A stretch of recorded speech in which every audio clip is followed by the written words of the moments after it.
Si on prend en compte qu'il y a 8 milliards d'êtres humains sur Terre, est-ce que vraiment tu as besoin de millions d'abonnés pour arriver à créer un canal d'acquisition stable avec la vidéo? Est-ce que tu as vraiment besoin de devenir un influenceur, un youtubeur pour profiter de tous les avantages de la création de contenu? Si tu penses que tu es trop niche, que ton application, ton service, ton entreprise ou même tes contenus ne parlent qu'à trop peu de personnes pour en devenir une vraie source de revenus stable et croissante, juste prends en compte ce tout petit calcul.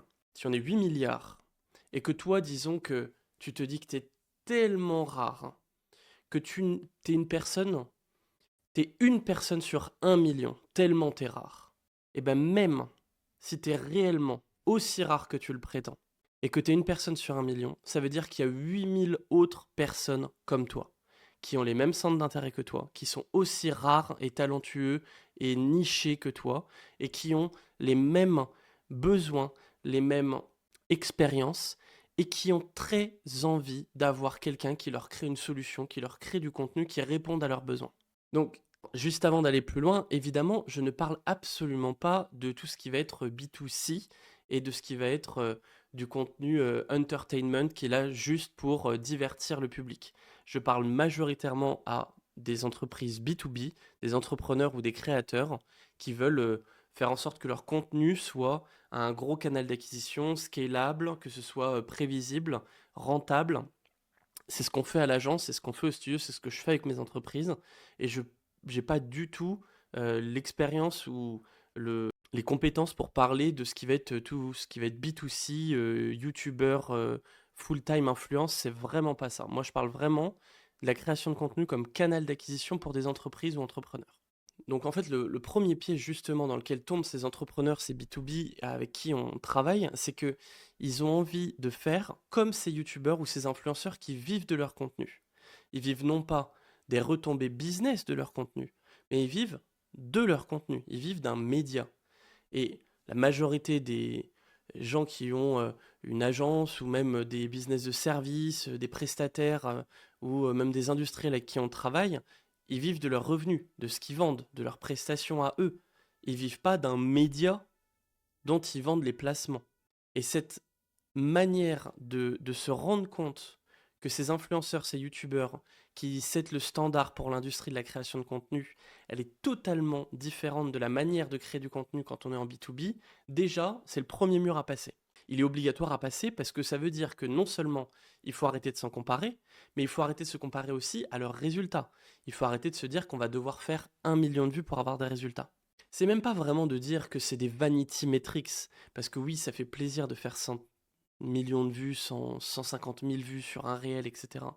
Mais c'est juste que c'est pas du tout la même vue. Une vue pour un YouTuber entertain en B2C et une vue pour une boîte en prestation de services dans l'aéronautique qui vend des deals à 10 milliards, c'est pas du tout la même valeur de vue, c'est pas du tout la même traction, c'est pas du tout la même taille critique de l'audience cible, et donc c'est pas du tout la même manière de créer du contenu. Ce qui est très difficile, c'est que les plateformes de consommation de ces contenus, vous êtes quand même obligé de jouer à leur jeu. C'est-à-dire que vous n'avez pas une plateforme comme Instagram concurrente uniquement pour les CEO B2B qui cherchent des prestataires de services. Non, vous êtes obligé de créer du contenu sur Instagram, plateforme majoritairement B2C. Donc, il faut un mix entre crédibilité, fonctionnement avec la plateforme et en même temps pertinence avec votre audience et vos objectifs. Et c'est là où c'est dur, c'est que l'algorithme va pousser ce qui fonctionne le mieux, et donc ce qui fonctionne le mieux, c'est pas votre contenu. Ce qui fonctionne le mieux, c'est ce qui est drôle, ce qui est entertain, ce qui est facile à partager et ce qui apporte beaucoup de valeur aux gens. Et si vous parlez de votre offre pour un prestataire public de l'aéronautique, forcément vous allez galérer à avoir des centaines de milliers de vues, de partages et de likes sur une plateforme comme Instagram. Mais je vais vous raconter juste une petite histoire et je vais vous montrer d'ailleurs. Il y a quelques semaines, j'ai démarré en faisant des vidéos à peu près tous les jours. Je vais pas vous montrer mon adresse. Mais il y a quelques semaines, j'ai démarré en faisant des vidéos un peu tous les jours pendant une cinquantaine de jours pour me mettre un petit challenge. Sauf que c'était pour but de tester spécifiquement Instagram. YouTube, je suis en train de créer du contenu au fur et à mesure. Ça fait plusieurs années que j'expérimente avec le format. Sur TikTok, ça a plutôt bien fonctionné. Et là, actuellement, c'était sur Instagram. Et en seulement 50 jours, je reçois déjà des colis de marques, de caméras, de micros, de gear gratuits et ça commence déjà à générer des revenus grâce aux médias. Mais ça, c'est vraiment de la poudre de perlimpinpin. Les gens qui vous disent c'est génial, vos vues sont géniales, vous avez beaucoup d'abonnés, vous faites beaucoup de choses. Si c'est pas votre objectif, ça n'a aucun intérêt. C'est cool, ça fait plaisir, mais par contre, c'est pas mon objectif. Mon objectif, c'était d'augmenter le nombre de deals entrant à l'agence. Moi, je suis aussi un prestataire de services en B2B et j'applique exactement ce que j'essaye de faire comprendre à mes clients à mon propre business. Et donc, je l'ai fait sur Instagram. Ça a marché très fort. Alors, pas du tout en Vanity Metrics. Pour vous donner l'exemple, c'est que ça a fait seulement 600 abonnés en 50 jours, ce qui n'est pas énorme. Mais ce qui est dinguissime, c'est que ce mois-ci, on a fait plus de business que quasiment sur les 9 derniers mois de l'agence. En seulement 50 jours, le nombre d'opportunités, de deals, d'énormes agences qui nous ont fait des propositions de rachat, des studios à l'autre bout du monde qui voulaient nos montages en marque blanche parce que eux, ils n'arrivent pas à faire des montages aussi qualitatifs que les nôtres et qu'ils avaient besoin d'aide pour déléguer cette chose-là. Le nombre de nouveaux clients qui nous ont contactés en DM sur Instagram, qui m'ont découvert sur Instagram, qui m'ont envoyé un DM que j'ai redirigé vers nos offres, nos sites web pour prendre un rendez-vous, le nombre de leads qualifiés, le nombre de devis, de factures, de partenaires d'apport d'affaires qui sont arrivés, c'est astronomique. Au point même qu'au 50e jour, j'avais tellement plus de temps pour faire les vidéos que je travaillais jusqu'à 16 heures par jour juste pour répondre aux mails et déléguer les tâches. Et donc à ce moment-là, j'ai décidé de couper les vidéos que je faisais parce que j'avais plus les reins assez solides pour soutenir la croissance que j'étais en train de générer. Et donc là, ça fait à peu près 3 semaines que j'ai arrêté de faire ces vidéos journalières sur Instagram parce que depuis le temps, on a ouvert 6 postes à l'agence pour recruter des bras, pour être capable de juste soutenir, hein, même pas avoir du temps libre sur ces personnes, mais juste soutenir la demande qui nous est tombée dessus en 50 jours. Et ça, c'est en faisant une demi-heure de tournage et de montage tous les jours pour produire une petite vidéo. Alors évidemment, tout le monde peut le faire tout seul, mais vous pouvez aussi prendre un prestataire pour vous débarrasser de ce truc-là. Bref, tout ça c'était juste l'exemple pour vous montrer à quel point il faut absolument pas croire qu'on est trop niché, ou alors que parce qu'on fait pas de vues, on peut pas avoir de résultats, ou parce que on n'a pas beaucoup d'abonnés, on peut pas avoir de résultats. Quand on veut des résultats business, il suffit juste de faire du contenu et de sincèrement fermer les yeux sur les stats. Mais Prumdug, ne même pas regarder les stats. La seule chose que vous regardez, c'est les stats offline. C'est le nombre de personnes que vous croisez en rendez-vous qui disent « Ah, je vous ai vu sur Instagram ». Le nombre de personnes que vous avez en DM qui disent « Oh, super cool ta vidéo ». Le nombre de personnes qui vont prendre des rendez-vous d'appel avec vous, votre nombre de leads entrants, votre chiffre d'affaires prévisionnel sur les mois prochains. Vous faites ça suffisamment longtemps pour voir les retombées de vos vidéos.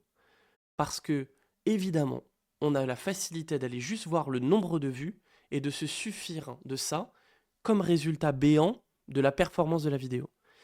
Et la performance de la vidéo, moi en B2B, je la calcule plutôt en termes de chiffre d'affaires. Et quand je vois le chiffre d'affaires qu'on a fait là, avec seulement 50 jours d'effort, non seulement ça prouve exactement ce qu'on essaye de prêcher auprès de nos clients et ce qu'on fait comme prestation, donc je suis trop content.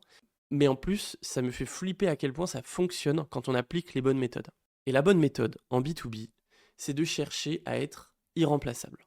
Il faut que tu sois absolument incontournable pour ta cible et que les contenus dans ton industrie, par exemple, récemment, j'ai un client qui est venu et qui me dit « Mes vidéos n'intéressent personne, il n'y a que 5-6 prestataires comme moi en France et on fait un truc ultra spécifique dans la pierre, le granit, etc.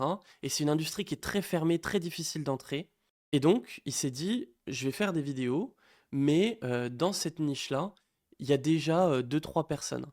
Et ces 2-3 personnes, elles avaient moins de 2000 abonnés sur Instagram. Et même lui, inconsciemment, il les considérait comme les statures de l'industrie. Il considérait que ces personnes-là avaient déjà acquis toute la clientèle et avait déjà pris la part de marché qui était la place de marché d'Instagram. Alors que seulement 2000 abonnés, vous vous rendez bien compte que quand vous vendez ce genre de prestations en B2B, c'est des tickets à plus de 10-20 000 euros.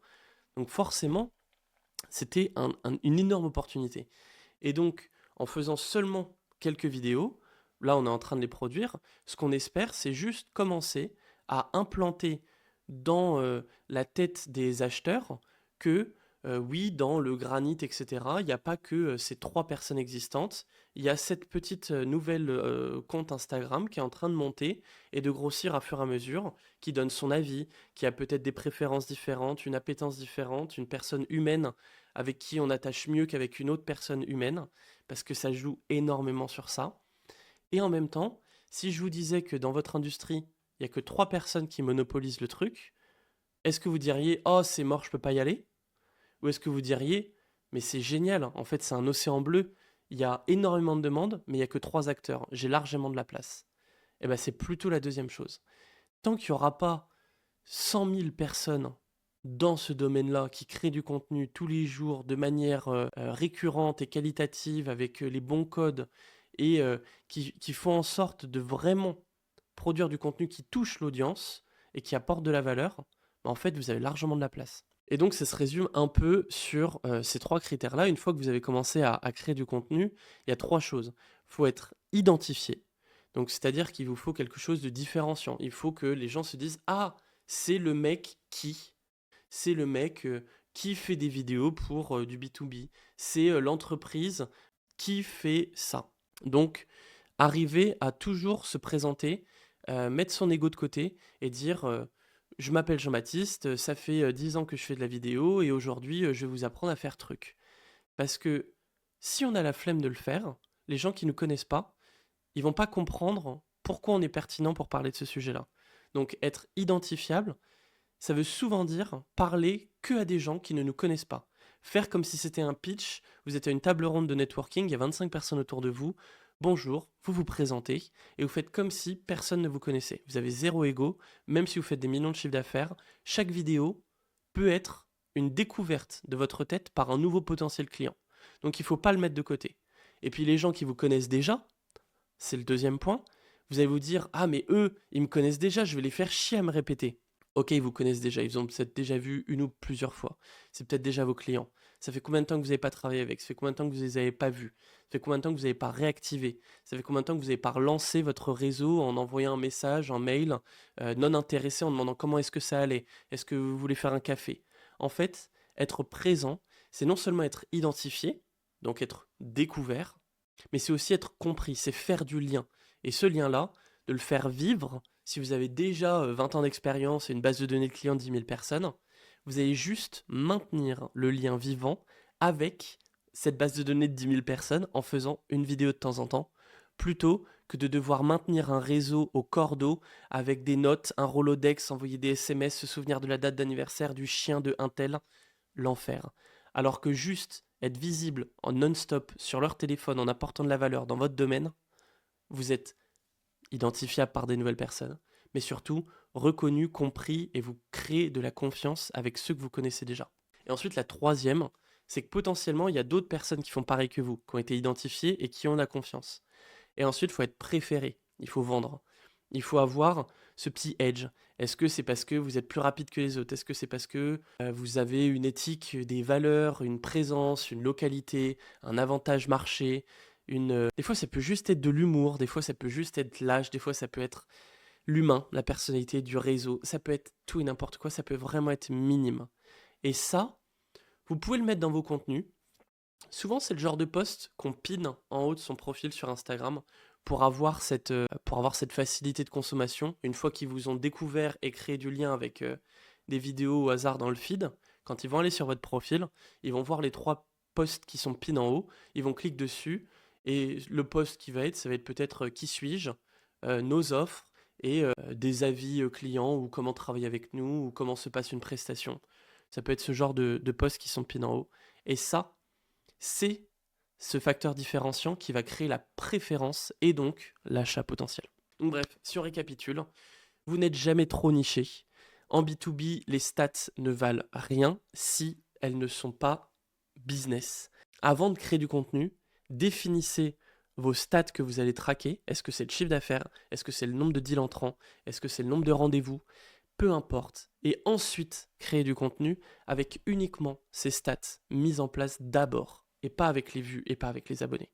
Ça, c'est du good to have. Si vous avez une vidéo qui part virale, c'est cool.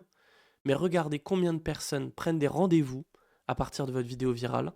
Et peut-être que vous vous rendrez compte que des fois, des vidéos à 100 vues vous apportent 10 rendez-vous, alors que des vidéos à 1 million de vues vous apporteront 0 rendez-vous, des centaines de milliers de messages, des haters, du service client, des copieurs, peu importe. Il peut y avoir autant de négatifs à partir virale qu'à juste générer du résultat B2B.